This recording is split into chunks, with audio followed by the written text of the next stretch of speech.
ورحمة الله وبركاته. الحمد لله رب العالمين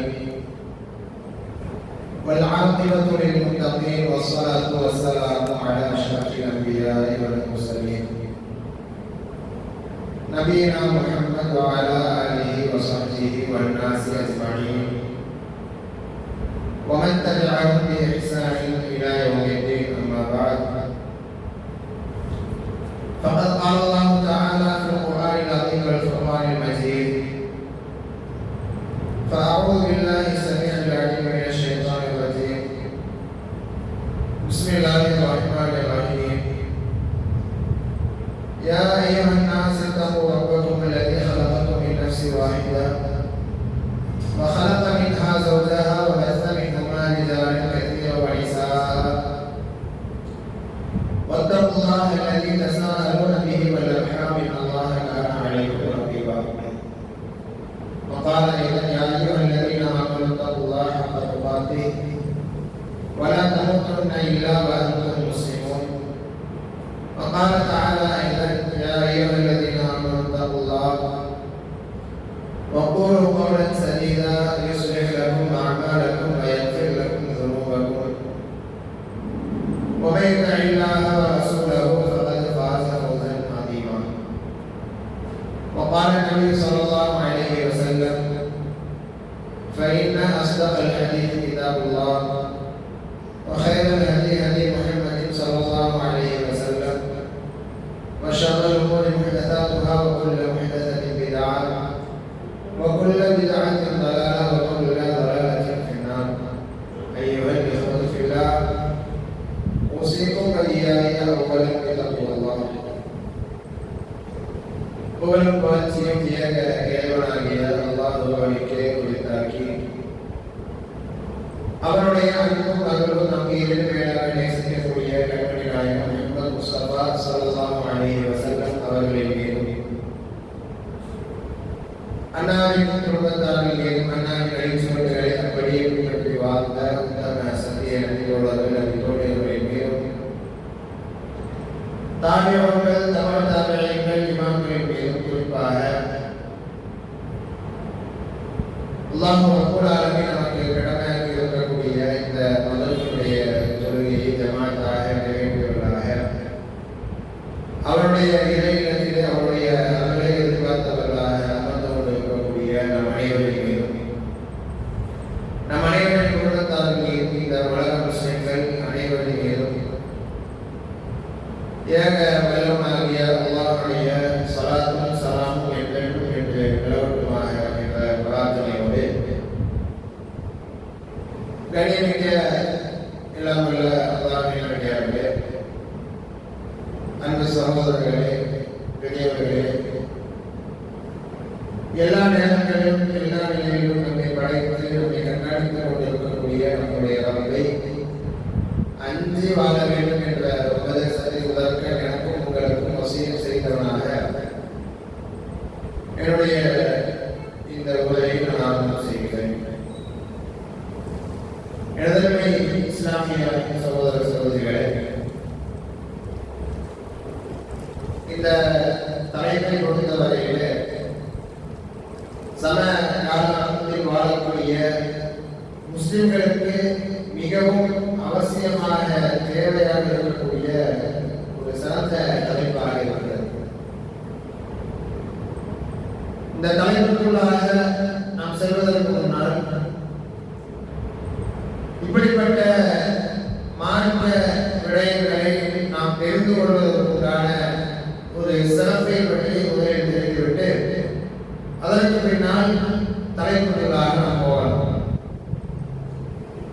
அல்லாஹ்வின் தூதர் ஸல்லல்லாஹு அலைஹி வஸல்லம் அவர்கள் சஹாபாக்கள் சொல்றாங்க, சஹாபாக்கள் கேள்வியா கேட்கிறாங்க.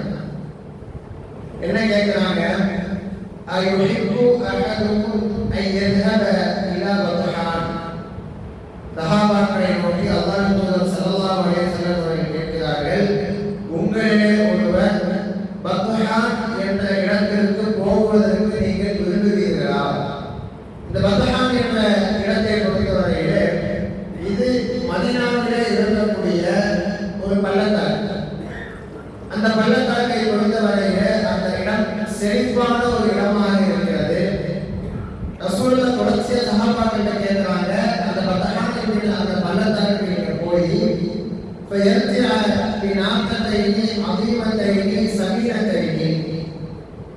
அந்த பள்ளத்தாக்கிலிருந்து நீங்கள் திரும்ப வரும் பொழுது 2 பெரிய கொழுத்த ஒட்டகங்களை நீங்கள் திரும்ப கொண்டு வருவதற்கு நீங்கள் விரும்புகிறீங்களா? அதாவது நீங்க அந்த பள்ளத்தாக்கு போறீங்க, போயிட்டு நீங்க திரும்ப வரும் பொழுது உங்களுக்கு 2 பெருத்த ஒட்டகங்களை நீங்கள் பெற்றுக் கொள்வதை நீங்கள் விரும்புகிறீங்களா அப்படின்னு சொல்லிட்டு ரசூலுல்லாஹ் கேட்கிறாங்க. இப்ப அது மட்டும் இல்ல, எந்த ஒரு கஷ்டமும் இல்லாம, உறவுகளை எந்த விதமான துண்டிப்பும் இல்லாமல், எந்த ஒரு சிரமமே இல்லாம அந்த 2 ஒட்டகங்கள் உங்களுக்கு கொடுக்கப்படுவதை நீங்கள் விரும்புகிறீங்களா அப்படின்னு ரசூலுல்லாஹி ஸல்லல்லாஹு அலைஹி வஸல்லம் கேட்கும்போது சஹாபாக்கள் எல்லாம் சொல்றாங்க, நுஹிப்பு தாலிக யா ரசூலல்லாஹ், அல்லாஹ்வின் தூதரே அதை நாங்கள் மிகவும் விரும்புவோம். ஏன்னா எந்த ஒரு கஷ்டமுமே இல்லாம அந்த காலத்துலலாம் செல்வம் என்பது எதை வச்சு தரம் பிடித்தார் அப்படின்னா ஒட்டகங்களை வச்சு தான் தரம் பிடிப்பாங்க. ரசூலுல்லாஹ் சொல்லக்கூடிய அந்த ஹதீஸ்களை எடுத்து பாருங்க. ஏதாவது ஒரு சிறப்பை பற்றி சொல்லும் பொழுது ஒட்டகத்தை கம்பேர் பண்ணி தான் ரசூலுல்லாஹ் சொல்லுவாங்க. இன்னைக்கு எப்படி ஒரு மனிதர் விலை உயர்ந்த ஒரு காரை வச்சிருக்காரோ, அவர் எப்படி சமுதாயத்தில் கண்ணியமான பார்வையில பார்க்கப்படுவாரோ, எப்படி ஒரு வாகனத்தை கொண்டு இந்த காலத்தில் ஒரு மனிதனுடைய தராதரத்தை கண்டுபிடிப்பாங்களோ, அந்த காலத்துல ஒட்டகங்கள் தான். யாருக்கிட்ட எப்படிப்பட்ட ஒட்டகங்கள் எந்த நிலத்துல எந்த அளவுல எந்த எண்ணிக்கையில இருக்குது அப்படின்றத கான்செப்டா வச்சுதான் என்ன பண்ணுவாங்க அப்படின்னா அன்னைக்கு தரத்தை பிரிச்சு பார்ப்பாங்க. அப்ப ரசூலுல்லாஹி ஸல்லல்லாஹு அலைஹி வஸல்லம் என்ன பண்றாங்க, சஹாபாக்கள் கேட்கிறாங்க, எந்த ஒரு கஷ்டமுமே இல்லாம நீங்க அந்த பள்ளத்தாக்குக்கு போயிட்டு வரும் பொழுது பெருத்த ஒட்டகங்கள் உங்களுக்கு கிடைக்கிறது நீங்க விரும்புகிறீங்களான்னு கேட்டு சஹாபாக்கள் என்ன சொல்றாங்க, அதாவது நுஹிப்புதாலிக, நாங்க அதை ரொம்ப விரும்புவோம் அப்படின்னு சொல்றாங்க. அப்ப ரசூலுல்லாஹி ஸல்லல்லாஹு அலைஹி வஸல்லம் இதை விட சிறப்பான ஒரு விஷயத்தை அவங்களுக்கு சொல்லி தரட்டுமா அப்படின்னு சொல்லி கேட்கிறாங்க. கேட்டு சொல்றாங்க, லிஐயது அஹதுக்கும் இலல் மஸ்ஜித் ஃபயஅலம அவ் யக்ரஅ ஆயத்தைன் மின் கிதாபில்லாஹி கைருல் லஹு மின் நாகதைன் அதீமத்தைன். சுப்ஹானல்லாஹ். உங்களிலே ஒருவர் பள்ளிவாசலுக்கு வந்து அது காலை நேரமாக இருந்தாலும் சரி அல்லது மாலை நேரமாக இருந்தாலும் சரி, பள்ளியிலே வந்து 2 குர்ஆனுடைய வசனங்களை ஓதுகிறாரோ, அதை கற்றுக்கொள்கிறாரோ, அவ்வாறு அவர் கற்றுக்கொள்வது என்பது 2 பெரிய ஒட்டகங்கள் உங்களுக்கு கிடைப்பதை விட சிறந்தது அப்படின்னு ரசூலுல்லாஹ் சொல்றாங்க. சொல்லிட்டு ரசூலுல்லாஹ் சொல்றாங்க, இப்ப நீங்க பள்ளிவாசலுக்கு வந்து 3 வசனங்களை கற்றுக்கிறீங்க அப்படின்னா 3 ஒட்டகங்களை விட சிறந்தது. 4 வசனங்களை கற்றுக்கொள்கிறீர்கள் என்று சொன்னால் 4 விட சிறந்தது. இப்படி எத்தனை வசனங்களை நீங்கள் கற்றுக்கொள்கிறீர்களோ அத்தனை வசனங்களை விட, அந்த ஒட்டகங்களுடைய எண்ணிக்கையை விட நீங்கள் இந்த வசனங்களை கற்றுக்கொள்வது சிறந்தது என்று அல்லாஹ் சொல்றாங்க. இது முஸ்லிமிடம் பதிவு செய்யப்படக்கூடிய சஹீஹான ஹதீஸாக இருக்குது. அன்பார்ந்தவர்களே, அப்ப இந்த சபையில நாமெல்லாம் உட்கார்ந்து இருக்கிறோம், அல்லாஹ்வுடைய பள்ளியில நாமெல்லாம் அமர்ந்திருக்கிறோம். அல்லாஹ்வுடைய மார்க்க விடயங்களை, குர்ஆன் வசனங்களை நாம் கற்றுக்கொள்கிறோம் என்று சொன்னால், நாம் கற்றுக்கொள்ளக்கூடிய ஒவ்வொரு வசனத்திற்கும் பகரமாக ஒரு ஒட்டகத்தினுடைய சிறப்பை விட நன்மை அல்லாஹ் ரப்பல் ஆலமீன் நமக்கு தருகிறார். இது மிகப்பெரிய ஒரு பாக்கியமாக நாம் எடுத்துக்கொண்டு இந்த வகுப்புக்குள்ளாக நாம் வர வேண்டும். அன்பார்ந்தவர்களே, பொதுவாகவே மனிதனுடைய நிலையை பற்றி அல்லாஹ் சுப்ஹானஹு வ தஆலா அவருடைய அருள்மறை திருமறை குர்ஆனிலே சொல்லி காட்டும் பொழுது சூரத்துல் ஃபஜ்ரிலே அல்லாஹ் ரப்பல் ஆலமீன் பதிவு செய்கிறான், ஃபஅம்மல் இன்சானு இதா மப்தலாஹு ரப்புஹு ஃபஅக்ரமஹு வ நஅமஹு. ஒரு மனிதனை பொறுத்தவரையிலே அவருடைய வாழ்க்கையிலே அவருடைய ரப்பு அவனுக்கு நன்மைகளையும் அருட்கொடைகளையும் கண்ணியத்தையும் வழங்கினான் என்று சொன்னால், அந்த நேரத்தில் அந்த மனிதன் என்ன சொல்வானா, இறைவன் என்னை சங்கைப்படுத்தி விட்டான், கண்ணியப்படுத்தி விட்டான் என்பதாக அந்த மனிதன் சொல்வான். அம்மா இதா மறுத்தலாவும்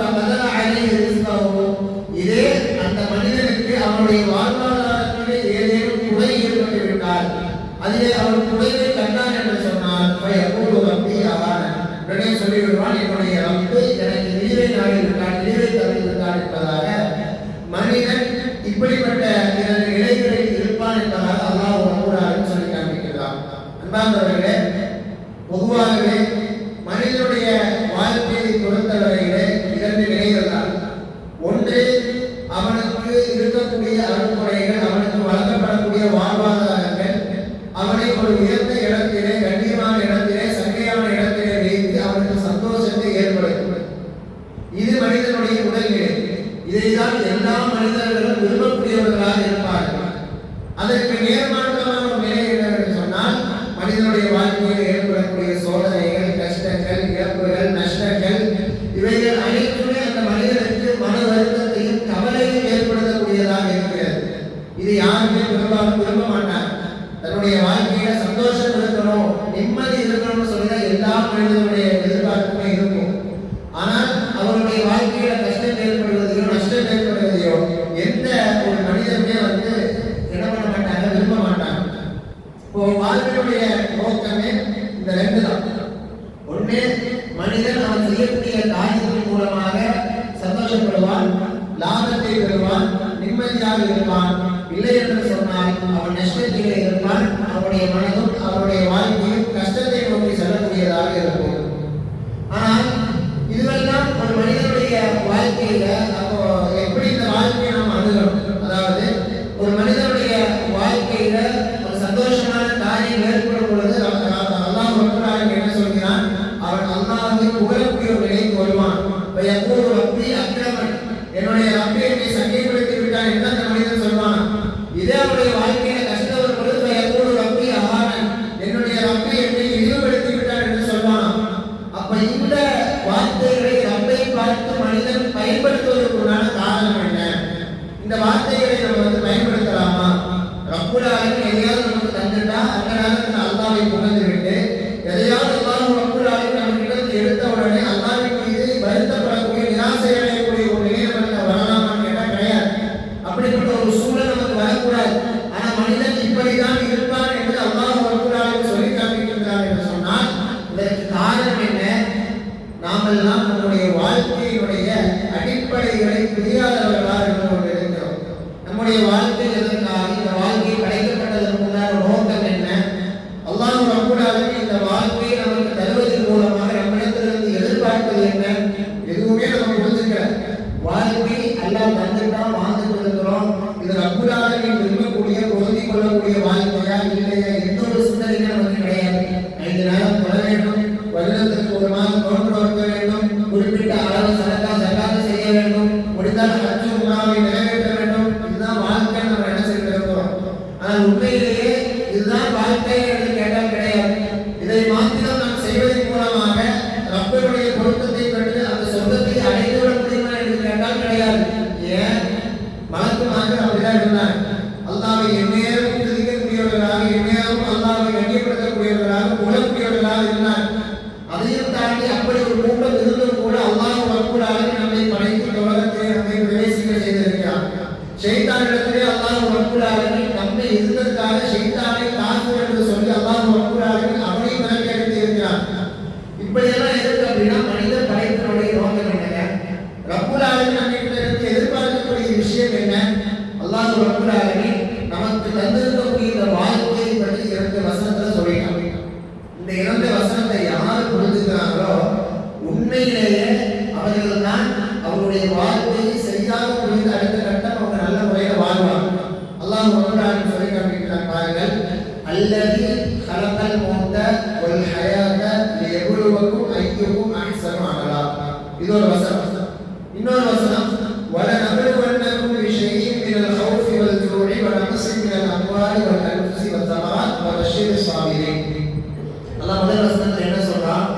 அல்லதி, அந்த ரப் எப்படிப்பட்டவன் என்றால் خلقல் மௌத வல் ஹயாத, அவன் தான் மரணத்தையும் வாழ்க்கையும் படைத்திருக்கிறான். லியப்லுவக்கும், உங்களை சோதிப்பதற்காக.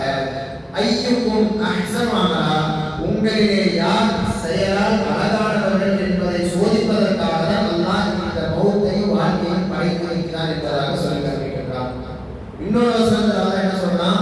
வலநபலுவன்னக்கும், உங்களை திட்டமாக அல்லாஹ் சோதித்தே தீருவான். பிஷைஇன் மினல்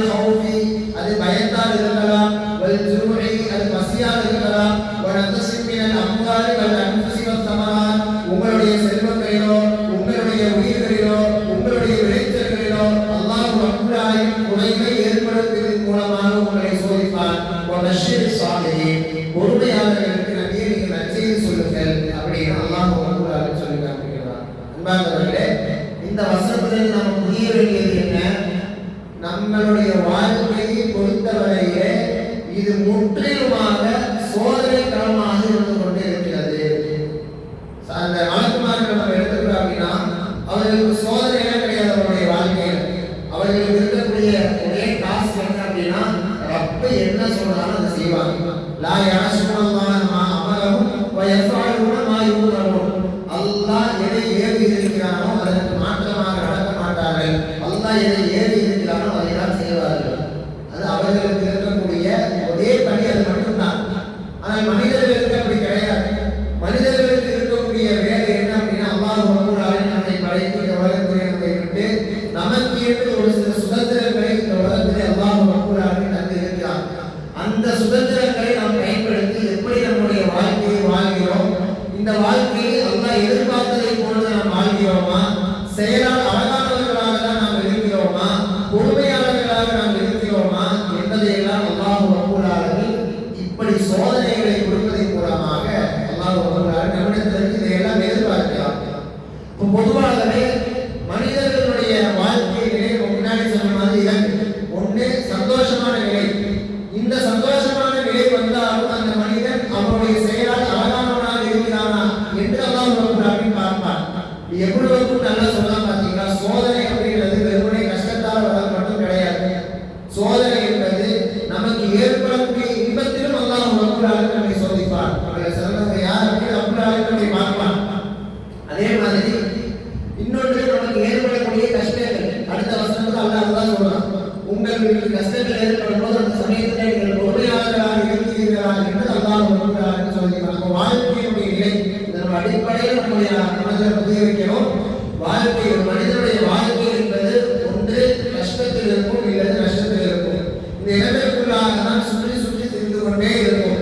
இந்த எல்லா ஒரு நிலை வந்தாலும் கூட மனிதர்களாக இருக்கக்கூடிய நாம் இதை எப்படி அணுகிறோம், செயலால் அழகானவர்களாக இதை நாம் அணுகிறோமா, பொறுமையாளர்களாக இதை நாம் அணுகிறோமா என்பதை தான் அல்லாஹ் ரப்பல் ஆலமீன் நம்மிடத்திலிருந்து எதிர்பார்க்கலாம்.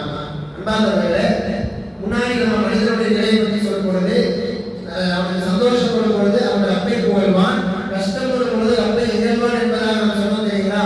இது யாருடைய நிலை அப்படின்னா ஒரு சராசரி மனிதனுடைய நிலை.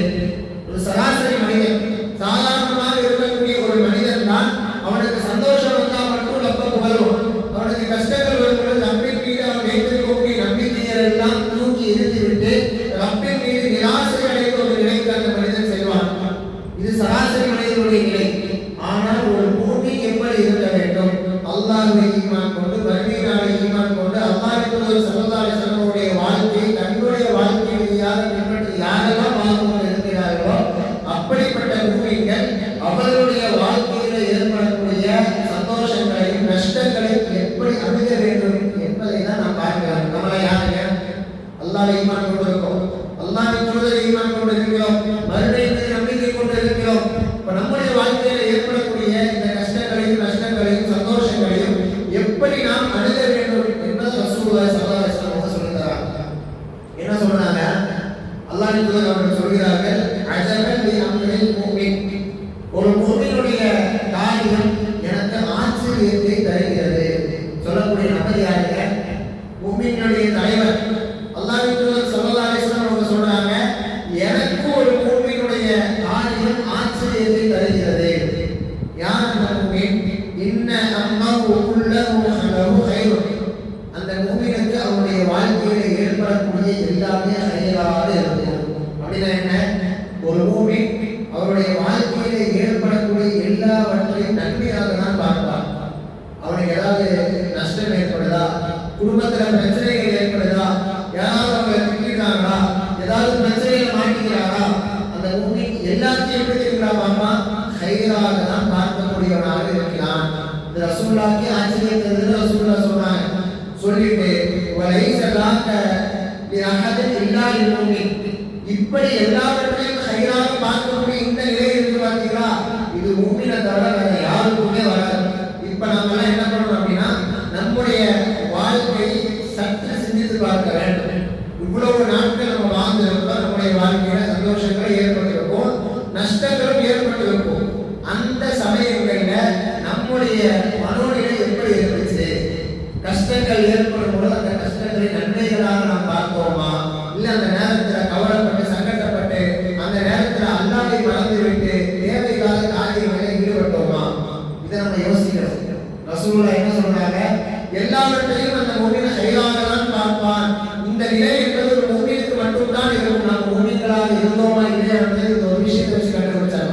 நம்முடைய வாழ்க்கையில் நடந்த எல்லா காரியங்களையும் எப்படி நாம் அணுகிறோம், அவைகளை நாம் சரியாக தான் அணுகிறோமா, அல்லது நமக்கு ஏற்படக்கூடிய அந்த கஷ்டங்களை எல்லாம் மிகவும் வருத்தத்துக்குரிய ஒன்றாக ஏன் அல்ல என்ன சோதிக்கிறான், ஏன் அல்ல எனக்கு இவ்வளவு பிரச்சனையை தரான், நான் அல்லாவை தொழுதான செய்யறேன், அல்லாவுக்கு நான் வணக்க வழிபாடுகளை செஞ்சுதானே செய்யறேன், வாழ்க்கையில பெரிய பெரிய தப்பெல்லாம் செய்யறேன், சர்வசாதாரணமா சந்தோஷமா வாழ்ந்துட்டு இருக்கானே, அல்லான்னு நினைச்சு வாழ்ந்து கொண்டு இருக்கக்கூடிய என்னுடைய வாழ்க்கையில் எதுக்கு இவ்வளவு பிரச்சனை, இப்படி யோசிக்கக்கூடிய ஒரு நிலை நமக்கு இருந்துச்சா இப்ப நம்ம யோசிக்கிறோம். அதையெல்லாம் சொல்லிட்டு ரசூலுல்லாஹ் சொல்றாங்க, இன் அஸாபத்து ஸர்ரா ஷக்கர, அவருடைய வாழ்க்கையில அவருக்கு ஏதாவது சந்தோஷமான ஒரு நிலை ஏற்பட்டுச்சுன்னா அந்த நேரத்தில் அல்லாஹ்வை புகழ்வான், அல்லாஹ்வுக்கு நன்றி செலுத்துவான், கான கைரல் லஹு, அது அவனுக்கு சிறந்ததாக இருக்கும். வைன் அஸாபத்து தர்ரா, அவருடைய வாழ்க்கையில அவனுக்கு ஏதேனும் பிரச்சனைகள், கவலைகள், துன்பங்கள், கஷ்டங்கள் ஏற்படும் பொழுது சபர, அந்த நேரத்திலே அவன் பொறுமையாக இருப்பான், கான கைரல் லஹு, அதுவும் அவனுக்கு சிறந்ததாக தான் இருக்கும். இதுதான் ஒரு முஃமினுடைய நிலையாக இருக்க வேண்டும். நம்முடைய வாழ்க்கையில ஏற்படக்கூடிய சந்தோஷமான காரியங்களாக இருந்தாலும் கஷ்டமான காரியங்களாக இருந்தாலும் அதையெல்லாம் நம்ம எப்படிதான் பார்க்கணும், அல்லாஹ்வின் புறத்திலிருந்து எனக்கு கைதுக்காக வந்தது. அல்லாஹ் ரப்பல் ஆலமீன் அவருடைய அடியானுக்கு எந்த வித தீமையும் நாட மாட்டான். அவருடைய அடியார்களுக்கு அல்லாஹ் ரப்பல் ஆலமீன் கைதை மட்டும்தான் நாடுவான். இது எனக்கு கஷ்டமா இருக்குதா பொறுமையா இருப்பேன், எனக்கு சந்தோஷமா இருக்குதா அல்லாஹ்வுக்கு நான் நன்றி செலுத்துவேன் என்ற ஒரு அடிப்படையில் தான் ஒரு மூமினுடைய வாழ்க்கை இருக்க வேண்டும். அன்பானவர்களே, இந்த நிலை எப்ப தெரியுமா வரும், அதாவது என்ன ஒரு விஷயம் நம்முடைய வாழ்க்கையில ஏற்பட்டாலும் இந்த கையில இதுல எந்த ஒரு தீர்வு கிடையாது, அப்படி எனக்கு சிறந்ததா நாடி இருக்கலாம் அப்படின்ற ஒரு நிலை எப்பொழுது ஒரு மனிதன்கிட்ட வரும் அப்படின்னா, நம்முடைய தலைப்பு என்னங்க, எளிமையான வாழ்க்கை. இந்த எளிமையான வாழ்க்கையை எப்பொழுது ஒரு மனிதன் வாழ்கிறானோ அப்போதுதான் அவனுடைய வாழ்க்கையில ஏற்படக்கூடிய எல்லாவற்றையும் அந்த மனிதன் கைதாக பார்ப்பான்.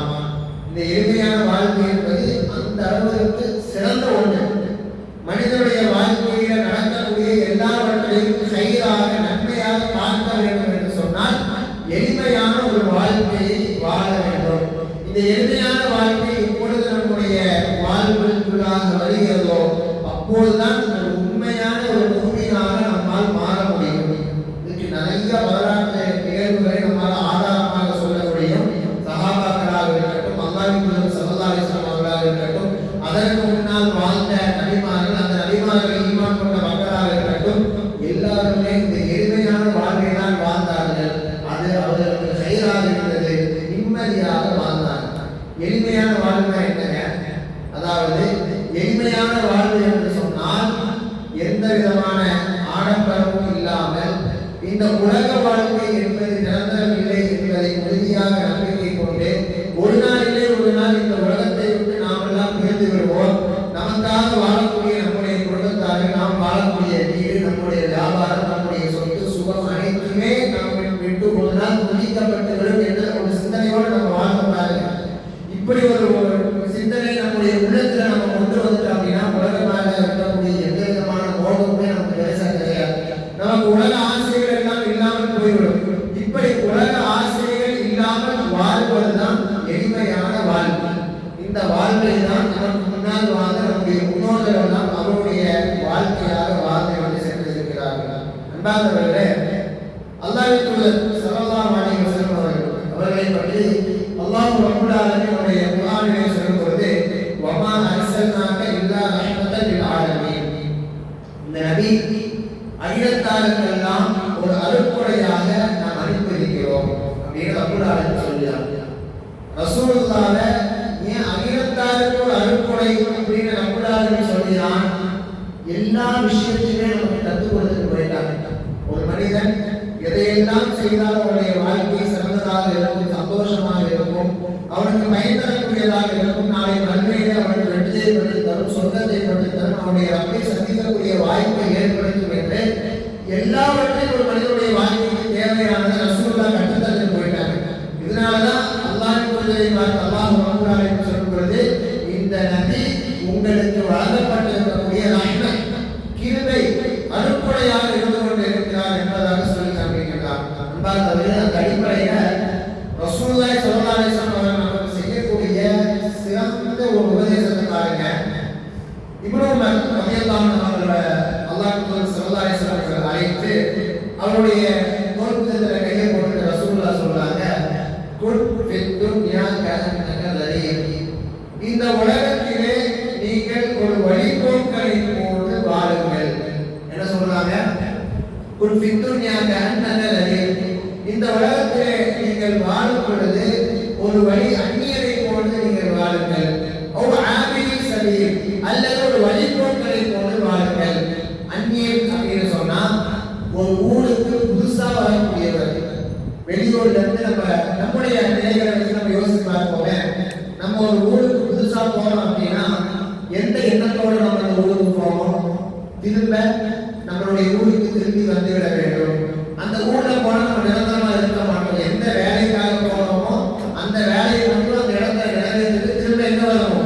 நம்முடைய சொந்த ஊருக்கு வரணும். இப்படிதான் ஒரு அந்நியன் இருப்பான். அந்நியன் என்று சொன்னால் வெளியூருக்கு பயணம் செய்து வரக்கூடியவர்கள். எந்த நோக்கத்திற்காக ஒரு ஊரை நாடி செல்கிறார்களோ அந்த நோக்கத்தை மட்டும் உறுதியாக அந்த நோக்கத்தை முடித்துவிட்டு மீண்டும் அவருடைய ஊருக்கு திரும்ப செல்வதுதான் ஒரு அந்நியனுடைய வாழ்க்கை. ஒரு ஆதிரி சபை, ஒரு வழிபோக்கர் என்று சொன்னால், வழிபோக்கர்கள் என்றால் ஒரு ஊருக்கு செல்லும் பொழுது அவர்கள் செல்லக்கூடிய வழியிலே சில ஊர்கள் அவங்க தங்குவாங்க. எதுக்காக தங்குவாங்க அப்படின்னா அவர்களுடைய சுய தேவைகளை பரிபூர்ணப்படுத்திக் கொள்வதற்காக, தூங்குவதற்காகவும் அவருடைய இயற்கை உபாதைகளை நிறைவேற்ற வேண்டும் என்பதற்காகவும் வழிபோக்கர்கள் என்று சொன்னால் அந்த ஊர்ல எதையாவது அவர்கள் ஸ்டே பண்ணிட்டு அவருடைய தேவைகளை முடிச்சுட்டு அவர்களுடைய இலக்கை நோக்கி தான் என்ன பண்ணுவாங்க? பயணம் செய்து கொண்டே இருப்பாங்க. அப்ப ரசூலுல்லாஹ் என்ன சொல்றாங்க? இந்த உலகத்துல நீங்க வாழ்ந்தீங்க அப்படின்னு சொன்னா ஒண்ணு அந்நியரை போல வாழுங்க. இந்த உலகத்தில் நீங்க வந்தீங்களா, எந்த நோக்கத்துக்காக வந்திருக்கீங்களோ அந்த நோக்கத்தை மட்டும் நிறைவேற்ற வேண்டும் என்பதில் குறிக்கோளா இருங்க. வேற எதுவுமே உங்களுடைய கவனத்தை செலுத்தாதீர்கள். மீண்டும் திரும்ப ரப்பிடம் வர வேண்டும் என்ற ஒரு எண்ணத்தோடையே இந்த உலகத்துல நீங்க வாழுங்க அப்படின்னு சொல்றாங்க. அவர் ஆதிரி சபை, அப்படி வழிப அந்த அந்நியரை போல இல்லை என்று சொன்னால் வழிபோக்கனை போன்று வாழுங்கள். உங்களுடைய பயணம் ரப்பை அடைய வேண்டும், இறைவனை சந்திக்க வேண்டும், அல்லாஹ் ரப்பல் ஆலமீன் அவருடைய திருமுகத்தை பார்க்க வேண்டும் என்கின்ற ஒரு இலக்கை நீங்கள் உங்களுக்காக நிர்ணயம் செய்து வைத்துக் கொள்ளுங்கள். அதற்காக நீங்கள் பயணம் செய்யக்கூடிய ஒரு பாதையாக இந்த உலகத்தை ஆக்கிக் கொள்ளுங்கள். இதிலே நீங்கள் தங்கும் பொழுது உங்களுடைய தேவைகளை பூர்த்தி செய்துவிட்டு மிக விரைவாக அந்த இலக்கை அடைவதற்காக நீங்கள் பயணம் செய்யுங்கள். இதுதான் ரசூலுல்லாஹி ஸல்லல்லாஹு அலைஹி வஸல்லம் சொல்றாங்க. இதை சொன்ன உடனே இந்த ஹதீஸ் அறிவிக்கும் பொழுது இப்னு ரலியல்லாஹு அவர்கள் அவருடைய வார்த்தைகளாக சில விஷயங்களை சொல்றாங்க. என்ன சொல்றாங்க? இதா அம்சைத ஃபலா தன்ததிரி ஸபாஹ், நீங்கள் மாலை பொழுதை அடைந்தால் காலையை எதிர்பார்க்காதீர்கள். வைதா அஸ்பஹ்த ஃபலா தன்ததிரி மஸா, நீங்கள் காலை நேரத்தை அடைவீர்கள் என்று சொன்னால் மாலையை எதிர்பார்க்காதீர்கள். இந்த வாசகம் நம்முடைய வாழ்க்கைக்கு சுத்தமாக பொருந்தாத ஒரு வாசகம். இன்னைக்கு நம்முடைய எண்ணங்கள் எல்லாம் எப்படி இருக்கிறது என்று சொன்னால், ஏதோ ரப்பல் ஆலமீன் நம்முடைய விதியை நம்முடைய கையிலேயே கொடுத்ததை போன்று இந்த உலகத்தில் நம்ம 60 ஆண்டுகள் 70 ஆண்டுகள் 80 ஆண்டுகள் வாழ்ந்து விடுவோம் என்கின்ற ஒரு எண்ணத்தோடு நம்ம இருக்கிறோம். ஏதாவது ஒரு காரியத்தை நம்ம செய்யணும் அப்படின்னு முடிவெடுத்தா உடனடியாக அதை செய்வதற்கு நம்முடைய மனங்கள் வருவது கிடையாது. அதை தாமதப்படுத்தி தள்ளி போட்டு நாளைக்கு செய்யலாம், நாளைக்கு செய்யலாம், அடுத்த வாரம் செய்யலாம், அடுத்த மாசம் செய்யலாம், அடுத்த வருஷம் செய்யலாம். இப்படிதான் நம்முடைய எண்ணங்கள் வரக்கூடியதாக இருக்கிறது. ஆனா இப்னு ரலியல்லாஹு என்ன சொல்றாங்க?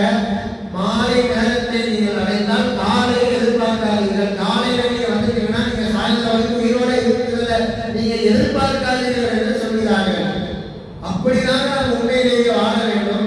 அப்படி நம்ம வாழ்ந்துட்டோம் சொன்னோம், அப்படி நம்முடைய வாழ்க்கையை நாம் வாழ்ந்துவிட்டோம் என்று சொன்னால் அதுக்கப்புறம் நம்முடைய வாழ்க்கையில எந்த ஒரு உலக ஆசையுமே இருக்காது. அதுதான் உண்மை. ஏன்னு சொன்னா நாளைக்கு நாம் வாழ்ந்து விடுவோம் என்கிற எண்ணத்தின் காரணமாக தான் இன்னைக்கு உலகத்தை நாம் நேசிக்கக்கூடியவர்களாக இருக்கிறோம்.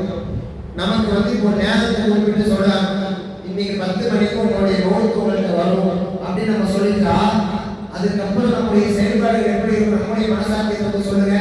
பள்ளியே கல்வியை கலந்து போனாங்க.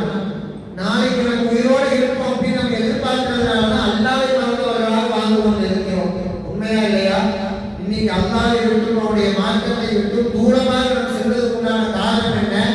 நம்முடைய எண்ணங்கள் எல்லாம் நம்முடைய மரணம் ஏதோ நம்முடைய கையில் கொடுக்கப்பட்டதை போல நம்முடைய முடிவின் போதுதான் நம்முடைய மரணம் நம்மை வந்து அடைக்கின்ற ஒரு எண்ணத்தை நாம் எல்லாம் வாழ்ந்து கொண்டு இருக்கிறோம். அப்படி கிடையாது. அல்லாஹ் ரப்பல் ஆலமீன் மரணத்தை பற்றி சொல்லும்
அல்லாஹ் நமக்கு தந்திருக்கக்கூடிய இந்த கண்கள், நமக்கு தந்திருக்கக்கூடிய இந்த நாள், இந்த கேட்கக்கூடிய இந்த திறன், சிலருக்கு அல்லாஹ் ரப்பல் இல்லாமல் ஆக்கியிருக்கிறார். ஆனால் நமக்கு இதையெல்லாம் தந்திருக்கோம் பார்த்தீங்களா? நமக்கு தந்திருக்கக்கூடிய இந்த பார்வைக்காக வாழ்நாள் முழுவதும் அல்லாஹ்விற்கு நாம் நின்று நன்றி செலுத்தினாலும் கூட அதற்கு ஈடாக நம்ம அவ்வளவு நன்மையெல்லாம் செய்யலைங்க. நம்ம செய்யக்கூடிய நன்மைகள் எல்லாம் இன்னும் சொல்ல போனால் செய்யக்கூடிய நன்மைகளிலே ஏராளமான ஓட்டைகளும் ஏராளமான உடசல்களும் இருப்பதை நம்மால் பார்க்க முடிகிறது. நம்முடைய செயல்பாடுகளில் அவ்வளவு பலவீனமாக நம்ம இருக்கிறோம். அல்லாஹ்வுடைய நேசம் நம் மீது இருக்கிறதா? அல்லாஹ் நம்ம தொழுகிறானா? நாம் தொடரக்கூடிய தொழுகைகள், நாம் நோக்கக்கூடிய நோக்குகள், நாம் கொடுக்கக்கூடிய சகாத்துகள், இதுவெல்லாம் அல்லாஹ் ரப்பல் ஆலமீன் நம்ம கிட்ட இருந்து அக்செப்ட் பண்ணிக்கிட்டானா, ஏற்றுக்கொண்டானா, பொருந்தி கொண்டானா என்று எந்த ஒரு நிர்ணயமே செய்யப்படாமலேயே இவ்வளவு தைரியமாக நம்ம வாழ்ந்து கொண்டிருக்கிறோம். இதற்கு காரணம் என்ன அப்படின்னா, நம்முடைய மோகம், நம்முடைய ஆசை இந்த உலகத்தின் மீது வந்துவிட்டது. சும்மா நம்ம சொல்றோம் எளிமையான வாழ்க்கையை நம்ம வாழ்ந்துட்டு இருக்கிறோம் அப்படின்னு நம்ம சொல்றோம். உண்மையிலேயே மனசாட்சியை விட்டு நீங்களாக இருந்தாலும் சரி, நானாக இருந்தாலும் சரி, எளிமையான வாழ்க்கையை வாழணும் அப்படின்னு நம்ம எப்படி நம்ம முடிவு செய்யணும். நம்முடைய அலமாரியை தொடர்ந்து பார்த்தா நமக்கு தெரியும் எவ்வளவு ஆடைகளை வைத்திருக்கிறோம், எவ்வளவு ஆடைகள் வண்ண வண்ணமாக பல மாடல்கள்ல ஆடைகள் வாங்குறது தப்பு கிடையாது. ஆனால் ஒரு எளிமையான வாழ்க்கைக்கு உண்டான அடையாளம் நம்முடைய ஆடைகளில் வெளிப்படும். நம்மகிட்ட இருக்கக்கூடிய ஆடைகளை பார்த்தால் அந்த ஆடைகள் எல்லாம் எளிமையான வாழ்க்கைக்கு அடையாளமா இருக்குமா, இல்ல ஆடம்பரமான ஒரு வாழ்வுக்கு அடையாளமா இருக்கும் பார்த்தா பெரும்பாலானவருடைய ஆடை என்பது ஆடம்பரத்தை வெளிப்படுத்தக்கூடியதாக தான் இருக்குது.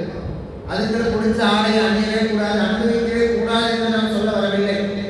எளிமையான ஒரு வாழ்நாள் அந்த ஒரு முறைக்கு நாம் நம்மை மாற்றிக்கொள்ள வேண்டும். ரசூலுல்லாஹ் என்ன பண்றாங்க? இப்னு மஸ்ஊத் இந்த ஹதீஸை சொல்றாங்களா, சொல்லிட்டு ரசூலுல்லாஹ் அவருடைய வாழ்க்கையில வாழ்ந்து காமிச்சாங்க. எப்படி வாழ்ந்தாங்க அப்படின்னா, ரசூலுல்லாஹ் யாரு? மதீனாவை ஆட்சி செய்யக்கூடிய ஆட்சி தலைவர். ரோமர்களை, பாரசீகர்களை பார்த்து நடக்கக்கூடிய அளவுக்கு ரசூலுல்லாஹி ஸல்லல்லாஹு அலைஹி வஸல்லம் அவர்கள் அவ்வளவு பெரிய ஒரு ஆட்சி அதிகாரத்தில் இருந்தாங்க. எங்கே போருக்கு போனாலும் அங்கே வெற்றியை கண்டு வரக்கூடிய ஒரு சூழ்நிலை தான் ரசூலுல்லாஹி ஸல்லல்லாஹு அலைஹி வஸல்லம் அவங்களுக்கு இருந்துச்சு. அவங்க என்ன பண்றாங்க? அவருடைய வீட்டில் படுத்துக்கிட்டாங்க. வெறுமனே ஒரு பாயில படுத்து எழுந்து அமர்ந்து பொழுது உமர் ரலியல்லாஹு அன்ஹு ரசூலுல்லாஹ்வுடைய முதுகை பார்க்கறாங்க. பாயினுடைய கடற்கரை முதுகில் இருக்குது. இதெல்லாம் கேள்விப்பட்ட ஹதீஸ் தான். கேட்கும்போது கண்கள் கலங்கும், ரசூலுல்லாஹ் மீது அன்பு அதிகமாகும். அதோட முடிஞ்சு நம்முடைய வாழ்க்கைக்கு அதில் எதுவுமே நம்ம பாடம் எடுத்துக்கணும். இவ்வளோ நாள் இந்த ஹதீஸை கேட்டு யாருமே புதிய செய்தி அப்படிதான். எல்லா பயான்களிலும் ரசூலுல்லாஹ் பற்றி அவருடைய சிறப்பை பற்றி சொல்லும் பொழுது என்ன சொல்லுவாங்க? அல்லாஹ்வின் தூதர் அவர்கள் அவருடைய பாயிலே படுத்து இந்த நிகழ்வை சொல்லுவாங்க. உமர் ரலியல்லாஹு பார்த்து கண்ணீர் வடிப்பாங்க. அல்லாஹ்வின் தூதரே, ரோமர்களையும் பாரசீகர்களையும் ஆட்சி செய்யக்கூடிய ஆட்சியாளர்கள் கட்டுகளிலே உருண்டு கொண்டு இருக்கக்கூடிய அந்த சமயத்திலே நீங்கள் வெறுமனே ஒரு பாயிலே படுத்துக் கொண்டு இருக்கிறீர்களே அப்படின்னு ரசூலுல்லாஹ் பற்றி கேட்கிறாங்க. அப்படின்னா ரசூலுல்லாஹ் எவ்வளவு எளிமையாக ரசூலுல்லாஹ் அதெல்லாம் வாங்குறதுக்கு பொருளாதாரம் இல்லையா? ரசூலுல்லாஹ் கண்ணை காண்பித்தால் சஹாபாக்கள் அவருடைய செல்வம் ஒட்டு மொத்தத்தை ரசூலுல்லாஹ்வுடைய காலடியில கொண்டு வந்து கொண்டுவதற்கு தயாராக இருந்தார்கள். ரசூலுல்லாஹ் கேட்டால் அல்லாஹ் ஸல்லல்லாஹு அலைஹி வஸல்லம் சொல்லிவிட்டால் அதற்கு மறுபேச்சு கிடையாது. ரசூலுல்லாஹ் சொல்றாங்க, எல்லாத்தையும் கொடுத்துருவாங்க சஹாபாக்கள். தங்களுடைய வீடாக இருந்தாலும் சரி, செல்வமாக இருந்தாலும் சரி, எல்லாவற்றையும் கொடுப்பதற்கு அந்த சஹாபாக்கள் தயாராக இருந்தார்கள். ஆனால் ரசூலுல்லாஹ் அதற்கு இதெல்லாம் ஆசை கொள்ளவே கிடையாது. ஏன்? இந்த உலகம் என்பது நிரந்தரமான ஒன்று கிடையாதுன்றது ரசூலுல்லாஹ் உண்மையாக புரிந்திருந்தார்கள். எனவே இதெல்லாம் ஆசைப்படவே இல்லை ரசூலுல்லாஹ். இன்னும் சொல்ல போனால் ஆயிஷா ரலியல்லாஹு அன்ஹா அவர்கள் ரசூலுல்லாஹி ஸல்லல்லாஹு அலைஹி வஸல்லம் அவரை பற்றி சொல்லும் பொழுது என்ன சொல்றாங்க? அவருடைய வீட்டு சூழலை பற்றி சொல்றாங்க. இன்னா குன்னா லனதுரு இலா ஹிலாலி சும்ம ஹிலாலி ஸலாத் அஹிலா.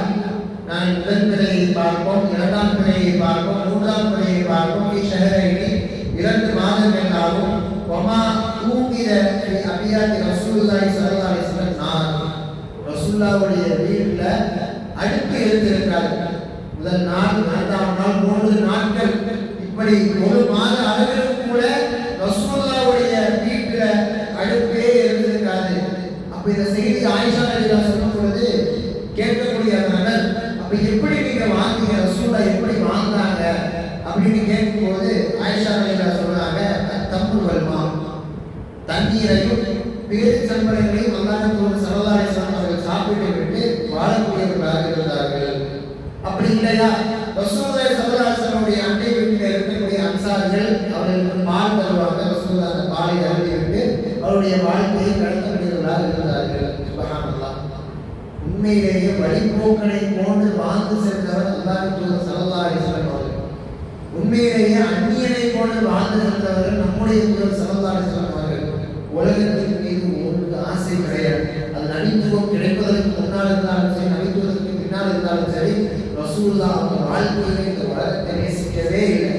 அவங்களுக்கு என்ன தேவையோ அதை சாப்பிட்டாங்க, அவர்களுக்கு என்ன தேவையோ அதை உடுத்தினார்கள், அவர்களுக்கு என்ன தேவையோ அதை சம்பாதித்தார்கள், அதை சேமித்து வைத்தார்கள். முற்றிலுமாக அல்லாஹ்வுக்காக வாழ்ந்து சென்று அல்லாஹ் மௌத்தாயிருக்கிறார். சுப்ஹானல்லாஹ். அவ்வளவு அழகிய வாழ்க்கை முன்னுதாரணம் ரசூலுல்லாஹி ஸல்லல்லாஹு அலைஹி வஸல்லம் அவர்கள் நமக்கு இருக்குது. இதை நாம் பின்பற்றி வாழ வேண்டும். சாப்பிடாம கொள்ளாமல் இருக்கக்கூடாது. அதை நாம் சொல்ல வரவில்லை. இன்னைக்கு நம்முடைய உணவுகளை நாம் எடுத்து யோசித்து பார்க்க வேண்டும். எந்த அளவுக்கு நம்முடைய உணவு கலாச்சாரங்கள் மாறிவிட்டது. ரசூலுல்லாஹி ஸல்லல்லாஹு அலைஹி வஸல்லம் அவர்கள் அறிவிக்கிறார். அதாவது அல்லாஹ்வின் தூதர் அவர்கள் மௌத்தாகக்கூடிய அந்த காலம் வரை அவருடைய வாழ்நாளில் வயிறு நிரம்ப சாப்பிட்டதே கிடையாது. சுப்ஹானல்லாஹ். இன்னைக்கு நாம் சாப்பிடக்கூடிய மூவேளை சாப்பாடை நாம் எடுத்துக்கொண்டோம் என்று சொன்னால் நம்முடைய நிலை நமக்கு தெரிஞ்சிடும்.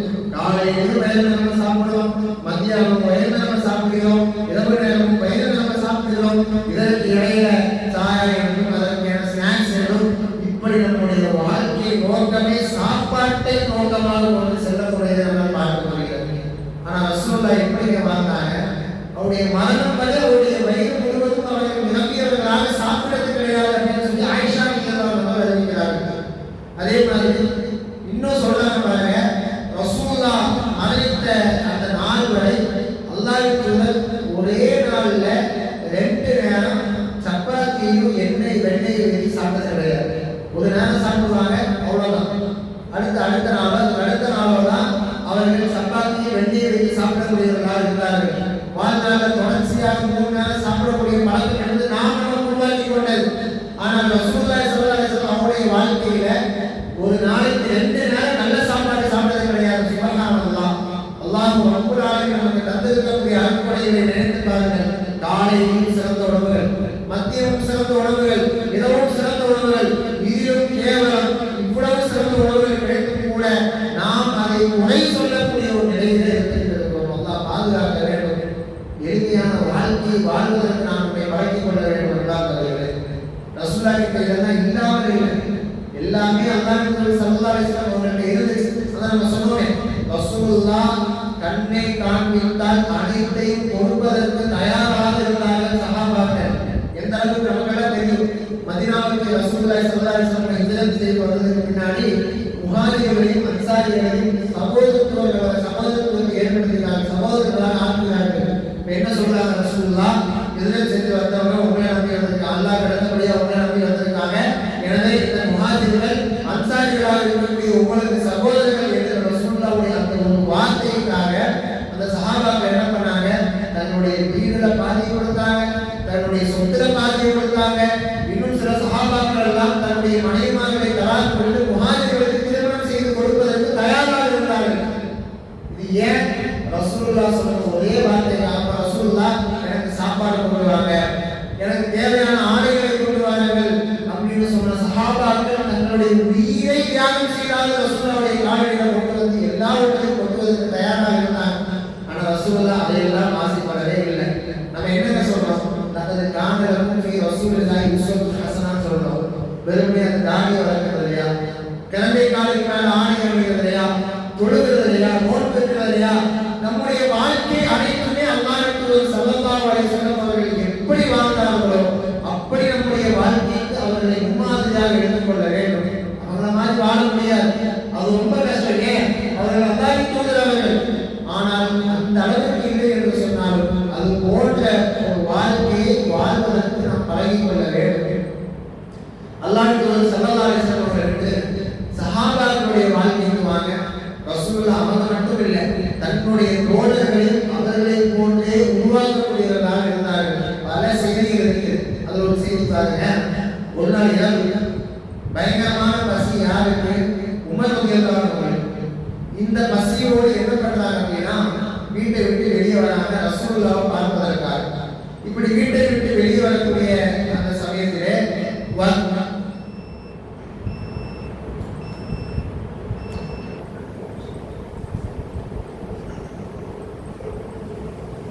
பிஸ்மில்லாஹ் அல்ஹம்துலில்லாஹ் வஸ்ஸலாத்து வஸ்ஸலாமு அலா ரசூலில்லாஹ் அம்மா பஅத். அன்பார்ந்தவர்களே,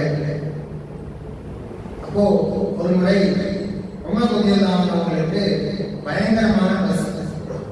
என்ன பண்றாங்க அப்படின்னா இந்த பசியின் காரணமாக நம்ம ரசூலுல்லாஹ் கிட்ட போகலாம், ரசூலுல்லாஹ் அவங்க கிட்ட ஏதாவது உணவு வச்சிருப்பாங்க அப்படிங்கிற ஒரு நோக்கத்தோட உமர் ரலியல்லாஹு அன்ஹு தன்னுடைய வீட்டை விட்டு வெளியே வருகிறார்கள். அப்படியே அவர்கள் வந்து கொண்டிருக்கக்கூடிய அந்த பாதையில யாரை சந்திக்கிறாங்க? அபூபக்கர் சித்திக் ரலியல்லாஹு அன்ஹு சந்திக்கிறாங்க. அபூபக்கர் சித்திக் ரலியல்லாஹு அன்ஹு சந்திச்ச உடனே உமர் ரலியல்லாஹு அன்ஹு கேட்கிறாங்க, என்ன இந்த நேரத்தில் நீங்க வெளியே வந்திருக்கீங்க? அதாவது அந்த ரிவாயத்து ரெண்டு அடிப்படையில் ஒன்று பயங்கரமான வெயில் அடிக்கக்கூடிய நேரம், அந்த நேரத்தில் மக்கள் வெளியே பார்க்கவே முடியாது. இன்னொரு ரிவாயத்தில் பொழுது இரவு நேரம், அந்த நேரத்தில் மக்கள் வெளியே வர மாட்டாங்க. இப்படி இரண்டு ரிவாயத்தில் இருந்தது. பொதுவா அந்த நேரத்துல வீட்டை விட்டு மனிதர்களை வெளியே பார்க்க முடியாத ஒரு நேரத்துல உமர் ரலியல்லாஹு வெளியே வராங்க. யாரை பார்க்கறாங்க? அபூபக்கரை பார்க்கறாங்க. உமர் ரலியல்லாஹு கேட்கிறாங்க, நீங்க ஏன் வெளியே வந்தீங்க? அபூபக்கர் ரலியல்லாஹு சொல்றாங்க, நீங்க எதுக்கு வெளியே வந்தீங்களோ அதன் காரணமாக தான் நானும் வெளியே வந்து எனக்கும் பசி தான். இப்ப ரெண்டு பேரும் என்ன முடிவு பண்றாங்க? வாங்க அல்லாஹ்வின் தூதர் ஸல்லல்லாஹு அலைஹி வஸல்லம் போனோம் அப்படின்னா அவங்க ஏதாவது உணவு பண்டங்கள் வச்சிருப்பாங்க, அவங்கள்ட்ட வாங்கி அதை சாப்பிடுவோம் அப்படிங்கிற நோக்கத்தோட ரசூலுல்லாஹ் கிட்ட ஒரு ரெண்டு பேரும் போறாங்க. இப்படி போகக்கூடிய அந்த சமயத்துல ரசூலுல்லாஹி ஸல்லல்லாஹு அலைஹி வஸல்லம் அவர்களும் தன்னுடைய வீட்டை விட்டு வெளியேறி வந்து கொண்டிருக்கிறார்கள். சுப்ஹானல்லாஹ். அந்த நேரத்துல ரசூலுல்லாஹ் வெளியே வராங்க. வந்த உடனே உமர் ரலியல்லாஹு அவர்களுக்கும் அபூபக்கர் ரலியல்லாஹு ஆட்சியில் ரசூலுல்லாஹ் பார்த்து கேட்கிறாங்க, அல்லாஹ்வின் தூதரே இந்த நேரத்துல நீங்க வெளியே என்ன பண்ணிட்டு இருக்கீங்கன்னு கேட்கும்போது ரசூலுல்லாஹும் அதே பதிலை தான் சொல்கிறார்கள், உங்களை எது வெளியேற்றியதோ அதுதான் என்னையும் வெளியேற்றியது. சுப்ஹானல்லாஹ். என்னைக்காவது பசி அப்படின்ற ஒரு தன்மையை நம்ம உணர்ந்திருக்கிறோமா? பசி என்று நம்முடைய வீட்டை விட்டு வெளியே செல்லக்கூடிய ஒரு சூழ்நிலை அல்லாஹ் நமக்கு தந்திருக்கிறான்? கிடையவே கிடையாது. பசியோட ஒன்றை வந்து நம்மளுடைய வாழ்க்கையில சூழ்ச்சிருக்கோம்னா கிடையாது. ஏன்னா அதற்குண்டான சூழ்நிலைகள் நம்மளால நமக்கு தரவே கிடையாது. ஆனா ரசூலுல்லாஹ் எப்படி இருந்தாங்க? அல்லாஹ்வின் தூதர் அவர்கள் பசியின் காரணமாக தன்னுடைய வீட்டை விட்டு வெளியே வருகிறார்கள். சஹாபாக்களை எல்லாம் சந்திக்கிறாங்க. சரி, இந்த மூன்று நபர்களும் என்ன செய்யறாங்க அப்படின்னா, வாங்க ஒரு நபித்தோருடைய வீட்டுக்கு போறோம், அவர் ஏதாவது நமக்கு உண்டான உணவுகளை தருவார் என்கிற ஒரு எண்ணத்தோடு அந்த நபித்தோருடைய வீட்டுக்கு போறாங்க. அந்த நபித்தோழர் என்ன செய்கிறார்? தன்னுடைய வீட்டில் இருக்கக்கூடிய தோட்டத்தில் இருக்கக்கூடிய அந்த பேரிச்சம் தம்பங்களை கொண்டு வந்து அவர்களுக்கு முன்னால் விருந்து உபசரிப்பு செய்கிறார். இப்போ உணவு கொண்டு வந்து வைக்கப்படுது. அதை சாப்பிடுறதுக்காக சஹாபாக்கள் உமர் ரலியல்லாஹு அவர்கள் முன் வரும் பொழுது ரசூலுல்லாஹி ஸல்லல்லாஹு அலைஹி வஸல்லம் அந்த நேரத்தில் சொல்லக்கூடிய வார்த்தையை பாருங்க, இந்த அருட்கொடைக்காக நாளைக்கு மறுமையில் நீங்கள் விசாரிக்கப்படுவீங்க. இதற்குண்டான கேள்விகள் நாளை மறுமை நாளிலே உங்களுக்கு இருக்கிறது அப்படின்னு ரசூலுல்லாஹ் சொல்றாங்க. பாருங்க, எந்த அளவிற்கு இந்த உலகத்தின் மீது எந்த விதமான ஒரு ஆசையுமே இல்லாம ரசூலுல்லாஹ் சஹாபாக்கள் வாழ்ந்திருக்காங்க. இன்னைக்கு காலை உணவு நடந்து இருக்கிறோம், பிஸ்மில்லாஹ் சொல்லி சாப்பிடுறோமா இல்லையா ஞாபகம் இல்லை. சாப்பிட்டு முடிச்சதுக்கு அப்புறம் இந்த உணவுக்காக அல்லாஹ்வுக்கு நன்றி செலுத்துறோமா இல்லையான்னு தெரியாது. இவ்வளவு மோசமான ஒரு நிலையில நம்முடைய வாழ்க்கை நகர்ந்து கொண்டு இருப்பதை நம்மால் பார்க்க முடிகிறது. இப்படி ஒரு நிலையில நம்முடைய மகன் நம்முடைய வாழ்க்கையை வந்து அடைந்து விட்டால் அல்லாஹ்வுக்கு நன்றி செலுத்தாத ஒரு அடியார்களாக நாளை மறுமையில் அல்லாஹ்வுக்கு முன்னால் நாம் எழுப்பி நிப்பாட்டப்பட்டு விட்டால் அல்லாஹ்வுக்கு என்னங்க பதில் சொல்வோம்? அதனாலதான் ரசூலுல்லாஹ் சொன்னாங்க, பணக்காரர்களுக்கு முன்பதாகவே ஏழைகள் எல்லாம் சொர்க்கத்துக்கு போயிடுவாங்க. ஏன்? அவர்களுக்கு வழங்கப்பட்ட வாழ்வாதாரம் அடிப்படைகள்லாம் கொஞ்சம் தான் இருக்கு. அதற்குண்டான கேள்வி கணக்குகளும் கொஞ்சம் தான் இருக்கும். கபூல் ஆளுநர் வேகமாக கேள்வி கேட்டு அவங்க எல்லாம் சொர்க்கத்துக்கு அனுப்பிடுவான். செல்வந்தர்கள் எல்லாம் தாமதமாக சொர்க்கத்துக்கு வருவாங்க. காரணம் என்ன? அவருடைய ஒவ்வொரு செல்வத்திற்கும் நாளைக்கு அல்லாஹ் கிட்ட கணக்கு சொல்லணும். இன்னைக்கு காலை சாப்பாடு நம்ம சாப்பிட்டுக்கோம் பார்த்தீங்களா?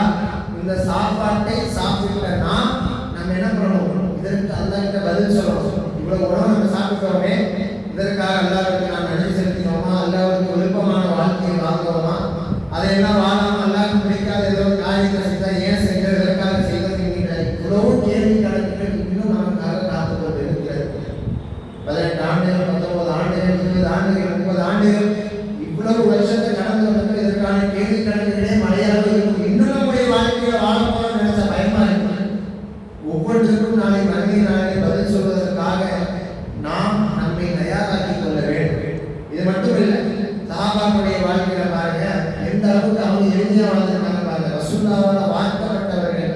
ஏன் இன்னைக்கு சஹாபாக்களுடைய பேர் சொன்னா அதிகமான அல்லாஹ்வை பொருந்திக் கொள்ளணும் நம்ம சொல்றோம். அந்த அளவுக்கு அவங்க வாழ்ந்துட்டு போயிருக்காங்க. அப்துல் ரஹ்மான் இப்னு அவுஃப் ரலியல்லாஹு அன்ஹு அவருடைய திருமணம் ஆயிடுச்சு. யாருக்குமே ஊர்ல தெரியாது, ரசூலுல்லாஹ்வுக்கே தெரியாதுன்னா பாருங்களேன்.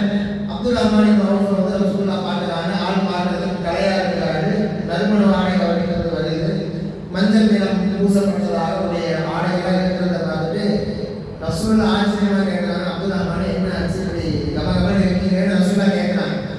அப்ப அப்துல் ரஹ்மான் இப்னு அவுஃப் சொல்றாரு, அல்லாஹ்வே தூதரே, நேற்று இரவு எனக்கு திருமணம் ஆயிடுச்சுன்னு சொல்றாங்க. சுப்ஹானல்லாஹ். இன்னைக்கு திருமணம் என்பது எவ்வளவு பெரிய ஒரு காரியமாக சமுதாயத்தில் மாறிடுச்சு பாருங்க. திருமணம் என்று சொன்னாலே ஆண்களும் பெண்களும் பயப்படக்கூடிய ஒன்றாக மாறிவிட்டது. திருமணமா வேண்டவே வேண்டாம், அதுக்காக சொத்து சேகரிக்கணும், அது பண்ணணும், இது பண்ணணும், அவங்கள கூப்பிடணும், இவ்வளவு கூப்பிடணும், அவங்கள கூப்பிடாடி பிரச்சனை, இது பிரச்சனை, அது பிரச்சனை, இவ்வளவு பெரிய ஒரு காரியமாக மாறிவிட்டது. ஆனா அன்னைக்கு ரசூலுல்லாஹ்வுக்கே தெரியாத அப்துல் ரஹ்மான் இப்னு அவுஃப் ரலியல்லாஹு அன்ஹு திருமணம் நடந்துச்சு. இன்னைக்கு பார்க்கவும் சர்வ சாதாரணமா நம்முடைய இஸ்லாமிய உம்மத்தில் இருக்கக்கூடிய மக்கள் மாப்பிள்ளை போட்டோவையும் பெண்ணுடைய போட்டோவையும் பேனர் எடுத்து மண்டபத்திற்கு முன்னால் வைத்து அழுது பார்க்கக்கூடிய ஒரு நிலை. எல்லாம் பாதுகாக்க வேண்டும். இதுதான் எளிமையான வாழ்க்கையா?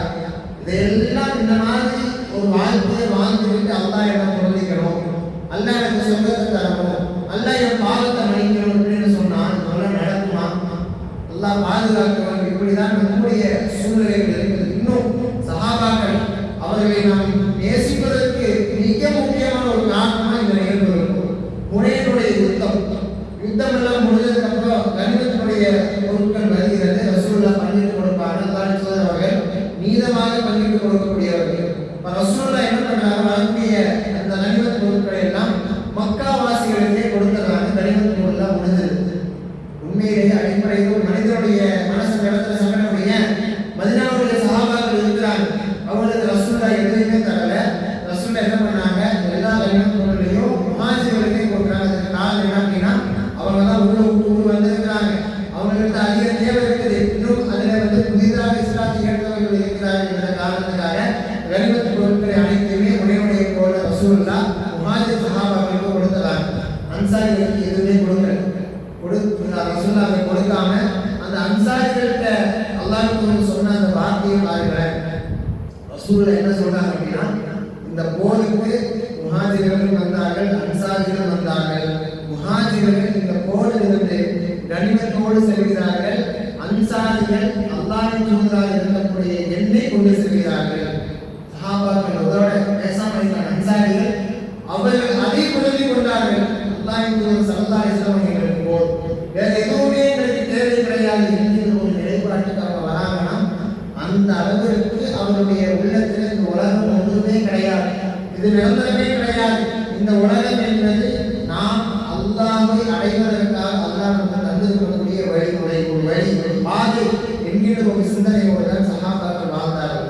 அன்பார்ந்தவர்களே, படைப்புடைய நோக்கத்தை பற்றி அல்லாஹ் எங்கெல்லாம் பேசும் பொழுது வணக்க வழிபாடுகளை பற்றி அல்லாஹ் பேசக்கூடிய அந்த இடங்கள்ல அடுத்ததாக அல்லாஹ்வுடைய அந்த படைப்புகளையும் வாழ்வாதாரத்தை பற்றியும் சொல்லுவோம். உதாரணமாக ஜின்னினத்தையும் மனித இனத்தையும் என்னை வணங்குவதற்காக நான் படைக்கவில்லை என்று அல்லாஹ் ரப்பூல் சொல்லிவிட்டு அந்த மனிதர்கள் எனக்கு வாழ்வாதாரத்தையும் உணவையும் தர வேண்டும் என்று நான் விரும்பவில்லை. அல்லாஹ் தான் வாழ்வாதாரங்களை தரக்கூடியவர் அப்படின்னு சொல்லலாம்.